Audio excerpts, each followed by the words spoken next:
እናንተ ውስጥ ያለውን ኢየሱስን ለማሳደድ ሲነሱ የሚላቸው እንደሱ ነው። የሰይጣን ማህበር፣ የወንጌል ተቃዋሚና ጠላት ሰይጣን ሁሉ ጊዜ አክቲቭሊ ይሰራል።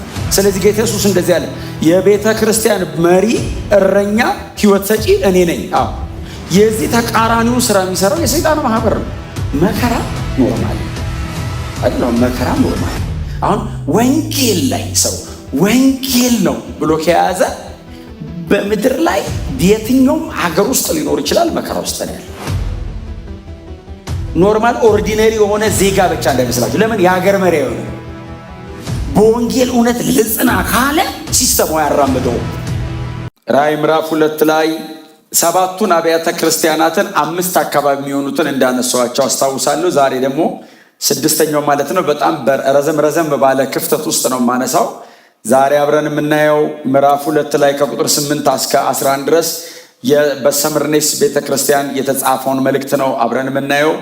በሰምርኔስ ላለው ቤተክርስቲያን መልአክ እንዲህ ብለህ ጻፍ። የመጀመሪያውና የመጨረሻው ሞቶም የነበረውና ሕያው የሆነው እንዲህ ይላል፣ መከራህንና ድህነትህን አውቃለሁ። ይሁን እንጂ ሀብታም ነህ። አይሁድ ሳይሆኑ አይሁድ ነን እያሉ ስምህን የሚያጠፉትን አውቃለሁ። እነርሱ ግን የሰይጣን ማህበር ናቸው። ደርስብህ ያለውን መከራ አትፍራ። እነሆ ዲያብሎስ ሊፈትናችሁ አንዳንዶቻችሁን ወደ እስር ቤት ይጥላል። 10 ቀንም መከራ ትቀበላላችሁ። እስከ ሞት ድረስ ታማኝ ሁን፣ እኔም የሕይወትን አክሊል እሰጥሃለሁ። መንፈስ ለአብያተ ክርስቲያናት የሚናገረውን ጆሮ ያለው ይስማ። ድል የሚነሳም በሁለተኛው ሞት ከቶ አይጎዳም። የሰምርኔስ ቤተክርስቲያንና የፊላደልፊያ ቤተክርስቲያን፣ ፊላደልፊያን ከዚህ በፊት ስላየ ነው። የሰምርኔስ ቤተክርስቲያንና የፊላደልፊያ ቤተክርስቲያን ብቻ ነው የምነቅፍብህ ነገር አለኝ ያልተባሉት ሁለቱ ብቻ ናቸው። ያለ ክርስቶስ መኖር እችላለሁ፣ ያለ ኢየሱስ መኖር እንችላለን የምትላት መንፈስ ቅዱስን አስወጥታ በሰው አእምሮና ጭንቅላት ብቻ የምትራመድ አይነት የምትመስል ቸርች ናት። በጣም የበለጸገች ናት። በፋይናንሻሊ ስትሮንግ ናት። በጣም ግዙፍ ናት። በጣም በብዙ ነገር የበቃው ነኝ ትላለች። የቤተ ክርስቲያን ባለቤትና ህይወት ደግሞ ኢየሱስ ነው። ያለ ኢየሱስ ይሄ መሰብሰብ ዝም ብሎ ስብሰባ ነው የሚሆነው። በሆነ ነው የምላችሁ፣ መገናኘታችን ብቻ ነው። ተያይተን ቻው መባባል ብቻ ነው። የሚጨመር ነገር አይኖረውም። ይሄንን ህብረት ሕያው የሚያደርገው ዘላለማዊ የሚያደርገው የጌታችን ኢየሱስ ክርስቶስ በእኛ መካከል ማደር ነው። ስለዚህ የመሰባሰባችን ዓላማውም እሱ ነው፣ መጨረሻ ግቡም እሱ ነው። ኢየሱስ ክርስቶስን ለማግኘት ነው የተገናኘ ነው። እሱን ማክበር ነው ደግሞ የዚህ መሰብሰብ የመጨረሻ ግብ። መጨረሻ የቤተ ክርስቲያን ደግሞ የመጨረሻ ዓላማዋ እንዲህ እንደተሰበሰብን ሰማይ ለዘላለም በክብሩ ፊት መቀጠል። ክብር ለኢየሱስ ይሁን እና ኢየሱስን ያስወጣ ክርስቶስ አልባ የሆነ ቸርች ሊኖር ይችላል፣ ግን ሕያው አይደለም። የክርስቶስም ደግሞ አይሆንም። ክብር ለእግዚአብሔር ይሁን። ስለዚህ ሁሉ ጊዜ በህይወታችሁ ላይ፣ በመንገዳችሁ ላይ፣ በእያንዳንዱ እንቅስቃሴያችሁ ላይ ቼክ ማድረግ ያለባችሁ ጌታ ከኔ ጋር ነው ወይ የሚለውን በጣም ቼክ ማድረግ አለባችሁ። ቀጥሎ ነው ከጌታ ጋር ነኝ ወይ የሚለውን ቼክ ማድረግ አለባችሁ። ጌታ ከኔ ጋር ነው ወይ በጣም ትልቅ ጥያቄ ነው። እኔ ደግሞ ከእሱ ጋር ነኝ ወይ የሚለውም ደግሞ ሌላው በጣም ተመሳሳይ ጥያቄ ነው። እሱ ከኔ ጋር መሆኑ ምንም ጥርጥር የለውም፣ መጽሐፍ ቅዱስ ይነግረናል። እኔ ከእሱ ጋር ነኝ የሚለው ግን ፈቃድ፣ እኔ እምቢ ልል እሺ ልል የምችል አይነት ፈቃድ ያለኝ ሰው ስለሆንኩኝ እንደሱ ጎናቸው ልሶ ጌታ ከአንተ ጋር ይሁን በሉት። ድገሙና ደግሞ አንተም ከጌታ ጋር ሁን በሉት። ክብር ለኢየሱስ ይሁን። እርሱ መኖሪያችን ነው፣ የዘላለም ህይወታችን ነው። አሜን በሏ። በእውነት እና ለሰምርኔስ ቤተክርስቲያን የላከልሽ ይህንን መልእክት የላከልሽ መጀመሪያውና መጨረሻው ለዘመኑ መጀመሪያና መጨረሻ የሌለው አልፋና ኦሜጋ የሆነው እርሱ ነው ሲባል ቤተ ክርስቲያኒቱ በብዙ አክብሮት በብዙ ፍርሃትና ጥንቃቄ ውስጥ ነው የምትሰማው። የመልእክቱን ቫልዩ የሚጨምረው ላኪው ነው። ላኪው ማን ነው እኮ ነው መልእክቱን የላከው አካል ስልጣን፣ የላከው አካል ብቃት፣ የላከው አካል ማንነት መልእክቱን ይወስነዋል። አንተ ጋር የሚጻፈውን መልእክት ደግሞ ለማድረግም ለማከናወንም ብዙ አክብሮትና ጥንቃቄ የሚፈልገው ማን የላከው ነው። ኖርማል ሰው ከላከው ልማዱ ነው ብለህ ልታልፈው ትችላለህ።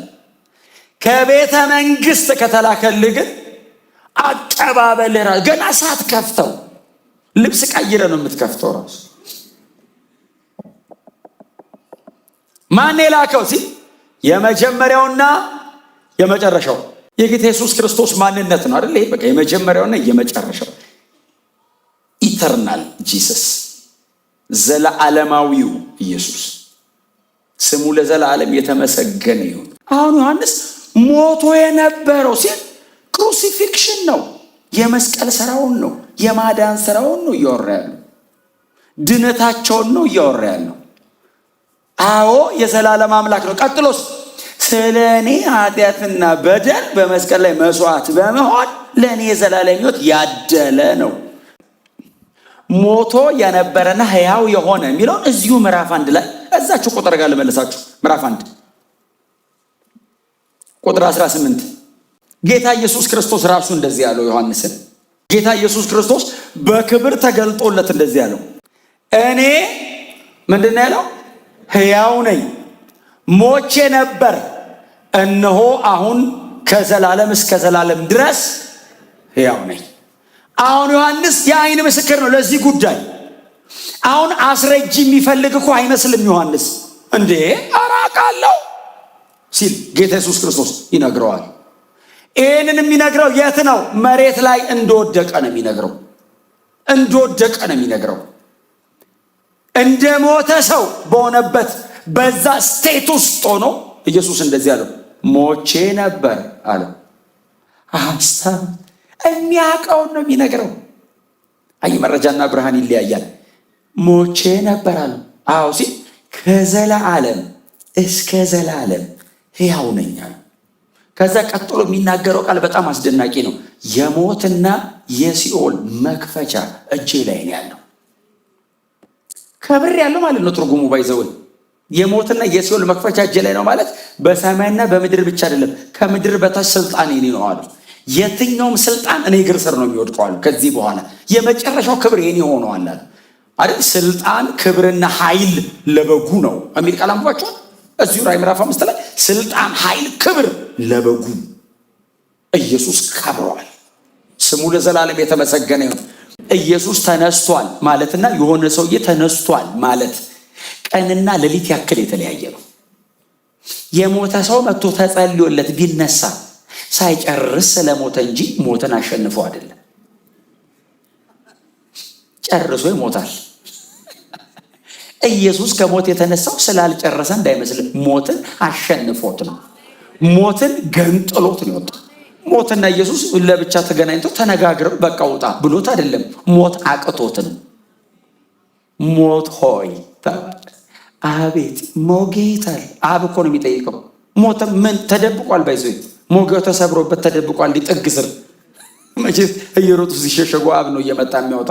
እኛ ራሱ ተደብቀን አዳም ያለን እሱ ሞት ራሱ ስንሸነፍ እንደበቃለን። ሞት ራሱ ሲሸነፍ ድብቅ ሲል ሞት ሆይ አለው። አቤት ሞጊያ ያዛለው። ድሮ እንዲህ ይዞ ነበር የሚዞሩት ታውቃለህ። እንዲህ መመኪያው ነው ሞጊያ ስለ እንዲህ ቀስ ብሎ ያወጣታል። ሞጊያ ሲል ሰብሮታል። በዚህ ነው የሚወጋው። ድል መንሳት ሲለው ወሰደው። ድል ኦልሬዲ የኢየሱስ ሆኗል። ኢየሱስ ተነስቷል። ኢየሱስ ተነስቷል። የዘላለም ሕይወት ያለው እዚህ እውነት ላይ ነው። የለም ሌላ መንገድ የለውም። ሞቅ ሲለኝ አይደለም የዘላለም ሕይወት ያለው የሆነ አክቲቪቲ ውስጥ ስሳተፍ አይደለም። እዚህ እውነት ላይ ነው የዘላለም ሕይወት ያለው። እግዚአብሔር ሕይወትን የሰጠው በዚህ ብርሃን ከዘላለም እስከ ዘላለም አለ። እሺ ስል ሕያው ነኝ ምን ማለት ነው? ድጋሚ ሞት ወደ እኔ አይመጣም። ያኛውንም የቀመሰው ለእኔ ነው እንጂ እርሱ የዘላለም አምላክ ለእኔ ነው የቀመሰው። እኔን ተክቶ ገብቶ ነው። ሪፕሌስመንት ነው፣ ተክቶኝ ነው። ስሙ የተመሰገነ ይሁን። እንዳልኳቸው ነው ቀደም ኢየሱስ ያስነሳቸው ሰዎች ራሱ ተመልሶ ሞተዋል። እንኳን እኛ ጸልየን የምናስነሳው አልዓዛር አሁን የተነሳበት ፕሮቶኮል ተመልሶ የሚሞት ይመስላል። አቀባበሩ አሁን ተጽፎለታል እኮ ሲቀብሩት ገንዘው ከፍነው ጠቅልለው አስገብተው ትልቅ ድንጋይ ዘጉበት። አሁን ምዕራፍ 4ን ስታነቡት አሁን እኛ እኮ ከኢየሱስ ትንሣኤ በላይ እኮ የአልዓዛርን መነሳት እኮ ሰብከነዋል። ተመልሶ ለሚሞት ሰውዬ ተአምር እኮ ነው፣ ግን ትንሣኤ አይደለም። ሪሴሲቴሽን ነው፣ ተቀስቅሶ ነው። ሪዘሬክሽን የኢየሱስ ብቻ ነው። ትንሣኤ ክርስቶስ ብቻ ነው ያገር። እኛ ሁላችንም የምንቀበለው እሱ ስለተነሳ ነው። ማንም ቢነሳ ከመሞቱ በፊት በነበረው አካል ነው የሚነሳው። ማንም ጸልይለት ብታስነሳው ሰውየው ባይዘው አይለወጥም። ራሱ ነው በድግ የሚለው። እስትንፋሱ ሄዳ ነበር ብሎ ይመልሳል። በቃ ምክንያቱም መጽሐፍ ቅዱስ አለ። ከሞት ሲነሱ ሰዎች እንደዛ መሰለኝ። እኔ መጽሐፍ ቅዱስ ነው ያነበብኩት። አሁን ባዮሎጂካሊ ሰዎች ልታስረዱን ትችላላችሁ ሌላ ጊዜ። መጽሐፍ ቅዱስ ግን ሳነበኔ አንደኛ ነገሥት ላይ ነው የሰራብቷ ሴት ልጇ ሞተ ይላል። ኤልያስ ልጅ ልገልብኝ ነው እንዲመጣለች ስትለው ኤልያስ ተንበርክኮ ወደ እግዚአብሔር ጮኸ ይልና እግዚአብሔርም የብላቴናውን ነፍስ መለሰው የሚል ቃል ብሎ ወስዶት ነበር። ኧረ እግዚአብሔር ሆይ ወስዶ ነበር መለሰ። ያው መልሶልሻል ጮኸ የሚል ቃል አለ። እግዚአብሔር ጮኸ ማለት እኮ ጸልይ አይደለም፣ ጭቅጭቅ አይነት ነገር ነው። እንዴ እግዚአብሔር እንዴት ትወስዳለህ? ትመግብ ብለህ ልከኝ እኔ በሄድኩበት ሁሉ ተአምራት የለመድኩ ሰውዬ እንዴት ሰው ይሞታል? እግዚአብሔር ሲል ልጁ አለ የተኛው ልጅ በቃ መልሶት ጸሎቱንም ቀጠለ አይልም መጽሐፍ። የሞተ ሲነሳ አካል አልተለወጠም። ማንም የሞተ ሲነሳ ኢየሱስ ሲሞት በነበረው አካል አይደለም ሲነሳ፣ የከበረው ነው ተሸክሞት የተነሳው። በከበረው አካል ነው የወጣው። ሞት አክሰስ አያረገውም፣ ኃጢአት አያውቀውም። ኮራፕትድ የሆነው ይሄ ሲስተም ኮራፕት አያረገውም። ለዘላለም በእግዚአብሔር ፊት የምንኖርበትን አካል ኢየሱስ ለብሶት ብድግ አለ። ትክክለኛ ትንሣኤ የሚሆነው ያኔ ነው። ጎናቸው በወንጌል እውነት ጸንተህ ኑር በሉት እስቲ። አሁን ሰው በወንጌል እውነት ጸንቶ ሲኖር መከራ ኖርማል ነው አይደል? መከራ ኖርማል ነው። አሁን ወንጌል ላይ ሰው ወንጌል ነው ብሎ ከያዘ በምድር ላይ የትኛውም ሀገር ውስጥ ሊኖር ይችላል፣ መከራ ውስጥ ነው ያለ። ኖርማል ኦርዲነሪ የሆነ ዜጋ ብቻ እንዳይመስላችሁ። ለምን የሀገር መሪ አይሆንም? በወንጌል እውነት ልጽና ካለ ሲስተሙ ያራምደው። ባይዘው ማንም ሰው ሊሆን ይችላል፣ ምንም አይነት ስታተስ ላይ ያለ ሰው ሊሆን ይችላል፣ እጅግ በጣም የተከበረና የሚፈራ ሰው ሊሆን ይችላል። በወንጌል እውነት ጸንቼ እቆማለሁ ካለ መከራ አለ። የዚህ ዓለም ገዢ ሲያሳድድ ነው የሚኖረው። ሁሉም የቤተ ክርስቲያን የአዲስ ኪዳን ደብዳቤዎች ላይ ካነበባችሁ የተጻፈላቸው ቸርቾች የሚያልፉበት መከራ አይደለም። እኛ መከራ እያለፍንም እያየንም አይደለም። መከራን አይቻልም፣ ድህነትን አይቻልም አለና የትኛው ነው መከራቸው? አይሁድ ሳይሆኑ አይሁድ ነን የሚሉ የሰይጣን ማህበር እነሱ ናቸው እያሰቃዩ ያለው። አንተ በወንጌል እውነት ጸንቼ እቆማለሁ፣ እጋደላለሁ፣ እታገላለሁ ስትለው አይሁድ ሳይሆኑ አይሁድ ነን ያሉ የሰይጣን ማህበር እንደተወረደ የሚለው ቃሉ ስምህን የሚያጠፉ አይቻልም። ምንድነው የሚሉት? ክሌም የሚያደርጉት እነሱ የአይሁድ ማህበር አይሁዳውያን ነን ሲሉ ጌታ ኢየሱስ መጣና እንደዘን የሰይጣን ማህበር ነው። የሰብርኔስ ቸርች የሰይጣን ማህበር ነው አላለችም፣ ኢየሱስ ነው ያለው። ያንን ስብስብ የሰይጣን ማህበር ምን ያህል ቢከፉባቸው ነው ኢየሱስ የሰይጣን ማህበር ብሎ የጠራው? እንዴት ኢቭል ቢሆኑ ነው? አንዳንድ ማህበራትን እንደሱ ነው የሚላቸው። በወንጌል እውነት ላይ ጸንታችሁ ስትቆሙ እናንተ ውስጥ ያለውን ኢየሱስን ለማሳደድ ሲነሱ የሚላቸው እንደሱ ነው። የሰይጣን ማህበር፣ የወንጌል ተቃዋሚና ጠላት ሰይጣን ሁልጊዜ አክቲቭሊ ይሰራል። ስለዚህ ጌታ ኢየሱስ እንደዚህ ያለ የቤተ ክርስቲያን መሪ፣ እረኛ፣ ህይወት ሰጪ እኔ ነኝ። የዚህ ተቃራኒውን ስራ የሚሰራው የሰይጣን ማህበር ነው። ቸርቹ አይ ቲንክ በጣም እየተሰቃየች ስለሆነ በመከራ ልክ ጌታ ይህንን ሲናገር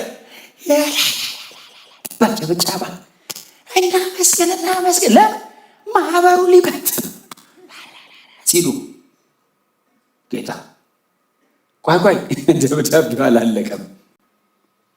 በእናንተ መካከል አንዳንዶቻችሁ 10 ቀን ትታሰራላችሁ። ይሄ መከራ አልባ የሚባል ከተማ የለም መሬት ላይ። በጣም ይቅርታ፣ መንፈሳዊ ሰዎች ነን። መንፈሳዊ ያንን ግን ሰው ማንም የሚደርስበት ይኸው 10 ቀን ባይዘ 10 ቁጥር በራእይ መጽሐፍ ላይ ልክ 7 ቁጥር በሌሎች መጽሐፎች ላይ ፍጹም እንደሆነ ሁሉ 10 ቁጥር ፍጹም ነው። 1000 ቁጥርና 10 ቁጥር እንደ አፖካሊፕቲክ በሆኑ መጽሐፎች ላይ ሙሉ ቁጥር ነው። 10 ቀን ማለት 1 2 3 4 10 ማለት አይደለም። በቃ መከራ አለ ነው፣ ይመጣል መከራ አለና አንተ ግን እስከ መጨረሻ ጽና። ምንድነው የተሰጠን? እኔ አይቼዋለሁ መከራ የሚያመጣ በማን እንደሆነ። አዎ እኔ የማደርገውን አውቃለሁ። አንተ ግን እስከ መጨረሻ ድረስ ጽና። እጥፍ እንዳትል፣ ስሜን እንዳትክድ፣ ርዕስ እንዳትቀይር፣ እስከ መጨረሻ በዳንክበት ባመንከው በቆምክበት በዚህ እውነት ጽና።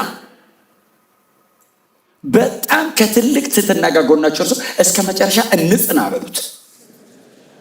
በደንብ ነቅነቅ አድርጉትን። እስከ መጨረሻ እንጽና በሉት። አሁን እኛ አለን አልጨረስንም ማለት ነው። በህይወት ያለ ሰው አልጨረስንም። ነገ አለ ማለት ነው። የሚቀጥል ዘመን አለ ማለት ነው። ይኸው በህይወት አለን። እስከ መቼ ነው? እስከ መጨረሻ። እስከ መቼ ልጽና? እስከ መጨረሻ ጽና። እስከ መጨረሻ ይዘህ ሂድ። የሚያፍገመግም ነገር አለ፣ አይቆጠርም ብዛቱ። የሚያንገዳግድ ነገር አለ፣ የማይቆጠር ነው። የተሸከምነው ስጋ ቀላል አይደለም። ቻሌንጁ የዚህ ዓለም አካሄድ ቀላል አይደለም። በዙሪያችን ያለ መንፈሳዊ ጦርነት፣ የክፉ ሰዎች እቅድ፣ ዓለሙ እየሄደበት ያለበት መንገድ ቀላል አይደለም። ታዲያ ምን እናርግ? እስከ መጨረሻ ጽና። ፎከስ። አይንን እንዳትነቀል፣ እንደዚህ ትከለኔ ላይ አረማመድ እንዳትቀይር፣ ፍጥነት እንዳትቀንስ፣ ተጓዝ። አሜን ነው። ዓለም እያበቃላት ነው አይደል? ዓለም እኮ በቃ አሁን በቃኝ እያለች እኮ በቃ ታጥባ እየወጣች ነው ከእንትን ውስጥ። በቃ እስካሁን ተንከባክቤያቸዋለሁ፣ እናንተ መነጠቅ አታስቡም። ዓለም እየተሻሻለች አትሄድም። ከዚህ በኋላ ደህና አትሆንም። እያበቃላት ነው። ለዛ ነው ቶሎ ቶሎ ወንጌል እንስራ። ኢየሱስ ሊመጣ በደጅ ነው። ጌታችን በክብር ሊገለጥ በደጅ ነው። ሰውን ምንድነው የሚያፍገመግመው? አንዱ የሚያየው ነገር፣ የሚሰማው ነገር ጆሮውን ጭው ያደርገዋል። ሰው ድንግጥ ይላል። ኖ መጽሐፉን ጽና፣ ቁም፣ አይንን ኢየሱስ ላይ ያርግ። ምን ልበል? ኢየሱስ ክርስቶስ ተመልሶ ይመጣል። በሰማይ ለዘላለም ከእርሱ ጋር እኖራለሁ። ኢየሱስ ይመጣል። አይንን እንዳትነቀል፣ እስከ መጨረሻ ጽና፣ ቆም። እንደ ክርስቲያን እንደ ደቀ መዝሙር እየጸለይክ እየተጋ እየተጋደልክ ብዙ ሰው እንዳይሞት እየጸለይክ ብዙዎችን ለማዳን በመንበርከክ እየተናጠቀ ወንጌል እየሰበካው ጽና፣ ጠብቅ። የክርስቲያን ሪስፖንሲቢሊቲ ምንድን ነው? ይሄ ነው። እስከ መጨረሻ ምንም ነገር ሳትቀላቅሉ መጨረስ። እኔ እመጣለሁ አይደል ያለው? ቶሎ እመጣለሁ፣ ፈጥኜ ነው የምመጣው አለ። መቼ ትመጣለህ? አሁን እስር አለ፣ ሲቃይ አለ፣ ስደት አለ ሲሉ ጌታ እንደዚህ አለ፣ ፈጥኜ ይመጣል። ዋስትናችን ምንድን ነው? ኢየሱስ ይመጣል። መቼ? ቶሎ ቶሎ ቶሎ ቶሎ። በማን ታይም ስኬጁል ነው? በራሱ እሱ ቶሎ እመጣለሁ ብሏል። የእሱን ቶሎ ነው የምናምነው እኛ። እሱ ቶሎ እስካለው ድረስ ቶሎ ነው በቃ መጣው ብሎ ነው ሄደው። 1-2 ዓመት ሆኖታል። ምን አላት 2000 ዓመት? 70 ስለምንኖር እኮ ነው የረዘመብን። በዘላለም ውስጥ እኮ 2000 ዓመት ነጥብ ራሱ እኮ አይደለም። በቃ ቶሎ ሂጅ ላምጣቸው ብሎ እኮ ነው ሄደው። መጣው ብሏቸው። ጴጥሮስ ምንድን ነው ያለው? ጳውሎስ ነው ከዳንበት ቀን ይልቅ የመመለሻው ቀን ቅርብ ነው አለ። እንዴ ጳውሎስ እኮ የዳግም ምጽአት ከባድ ሰባኪ መሆኑን የምታውቁት ተሰሎንቄዎች እኮ የቤት ዕቃቸውን ሸጠው እኮ ቸርች መጡ። ኧረ ጌታ ሰሞኑን መምጣቱ ነው እና ብራዘር ቶሎ ቶሎ በል። ጳውሎስ እኮ ሰብኳቸው እኮ መምጣቱ ነው ብሏቸው ሄደ። ኧረ ከመጣ ይቀር ቸርች ሰብሰብ ብለን ቦታው እንትን ጥሩ ነው። ከየቤታችን ከሚሰበስበን አንድ ላይ ለእንትን ላይ እኛ እኮ የተደራጀ እስካቶሎጂ እኮ ይዘን ነው። የመጨረሻ ዘመን እኮ የተደራጀ ትምህርት ይዘን እንጂ የ2 ሳምንት ክርስቲያኖች ናቸው እነሱ። 3 ሰንበት ነው የገባበት። ቅዳሜ ገባ፣ አርብ ገባ፣ ቅዳሜ ሰበከ፣ የሚቀጥለው ሰበከ፣ ከዛ ቀጥሎ ሰበከ፣ ወጣ። የቆየ እኮ 15-16 ቀን ነው። 3 ሰንበት አካባቢ እድል አገኘ። በ3 ሳምንት ስብከት ነው ባይዘው ሰዎቹ። ምን አይነት አድማጭ ናቸው እባክህ! እንዴት ቢያምኑት ነው? ምን ቢላቸው ነው ራሱ እንጂ በቃ ጌታ መምጣቱ ነው አሉ። የሞቱት ምን ይሆኑ ይሆን እባክህ? ሲሉ አንቀላፍተው ስላሉት እንድታውቁ እንወዳለን አለ። ለምን መሰለ? ገብቶ እያስተማረ ሰዎቹ የእናንተ አይነት ናቸው፣ በጣም ነው የሚሰሙት። ለማስተማር እየጓጓ እያለ ወሮበሎቹን አነሳስተው ወደ ሌላ ከተማ አባረሩት ይላል። ሳልጨርሰው ትምህርቱን ብሎ ሄደ። ከዛስ ደብዳቤ ጻፋ። ሲጽፍ አንደኛ ተሰሎንቄ ብቻ በዘው ከዳግም ውልደት እስከ ዳግም ምጽአት ያለው ከሳሊቬሽን እስከ ሰከንድ ካሚንግ ድረስ ያለው ብቸኛ መጽሐፍ ባይዘው አንደኛ ተሰሎንቄ ነው። ከደብዳቤዎች ማለት ሙሉ የአዲስ ኪዳን ትምህርት። ለምን? ሰዎቹ ትንሽ ነው የሚያውቁት። በትንሿ ግን ያቺ ትንሽ ነገር ገብታቸው ሲጽፍ ምዕራፍ 1 ነው 1:7 ላይ የእምነታችሁ ስራ የተስፋችሁ ጽናትና የፍቅራችሁ ድካም ገርሞናል አለ።